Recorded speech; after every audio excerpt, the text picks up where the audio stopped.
Welcome back to the channel. Thank you guys for watching this video. I really do appreciate that. And this is going to be the most powerful tool in your boat. It doesn't have to be this exact bait. You probably have something that looks similar to this, a creature style bait that has some type of swimming action on it right now. Now we are getting into the time of year where you're gonna have some warmer nights, 50-degree nights, a lot of days that are gonna get above 60 degrees. And what that means is it is about to be the best shallow fishing time of the year. If you don't like fishing shallow, this is the best time to learn. And if you do like fishing shallow, this is your heyday.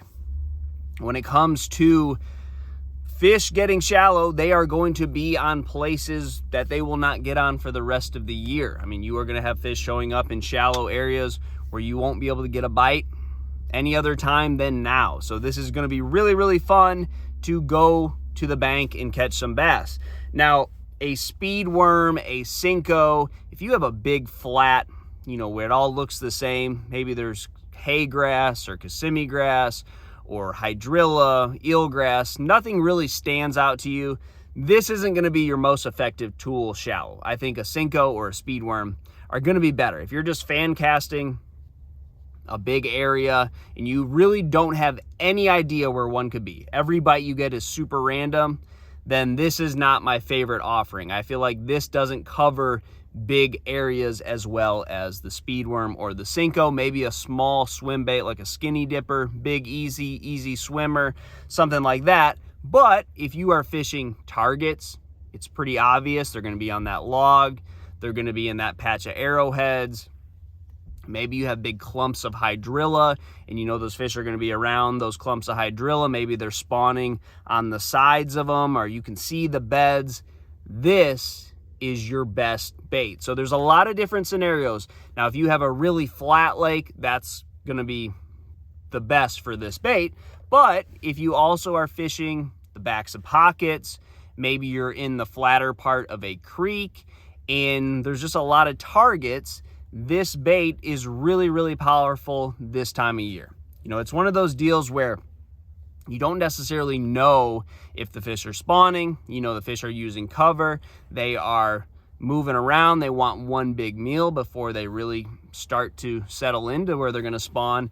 And this bait is great because you can fish it the same way you'd fish a swim jig, but you're way more efficient because when you come by that obvious stump or lay down log in the water, maybe it's a patch of arrowheads where there's going to be a fish, you can flip this in there.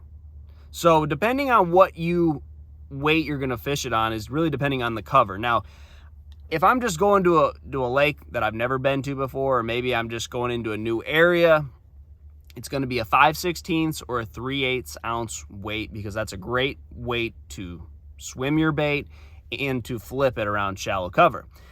One color, it's going to be black or blue. This is a color that works.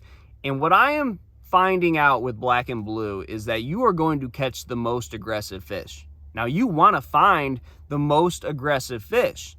I mean, when you're looking for new areas or places that you're going to fish, you want to catch the easiest ones that are on the lake, right? So therefore, give them something that they can find the best.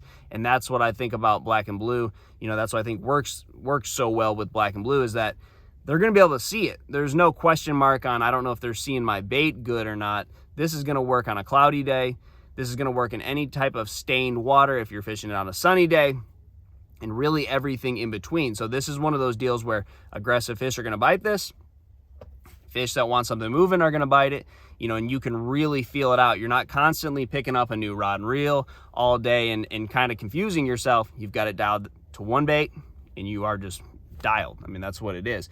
And this is somewhat new. I think we need to rewrite the textbook on bass fishing, because 20 years ago, before Zoom came out with the speed worm, the speed craw, and the horny toad, there wasn't really soft plastics that we could fish this way. Now we've got the swim jig, the flipping bait, the spawning fish and the pre-spawning fish, and a good bait for cover all in one. And you can really do everything with this one bait. So this is that tool this time of year. If it's a new lake, a new area, something I'm not familiar with, this is a great bait. When you have small condensed areas, pretty obvious where the fish are going to be at, you just don't know what kind of mood they're in, try a plastic that has the swimming, but is also that creature style. You probably have something in your tackle box that looks like this. You don't need to necessarily buy this brand, but something that's going to kick and swim, but also very compact. You can put it in a lot of different areas, just very effective around cover. So try that, guys. This is the time of year where fish are really going to start locking in on cover. It's going to be fun to go out and fish shallow because you have a lot of fish up, and it's going to be a great time to go fishing. So good luck to you guys, and I'll see you on the water.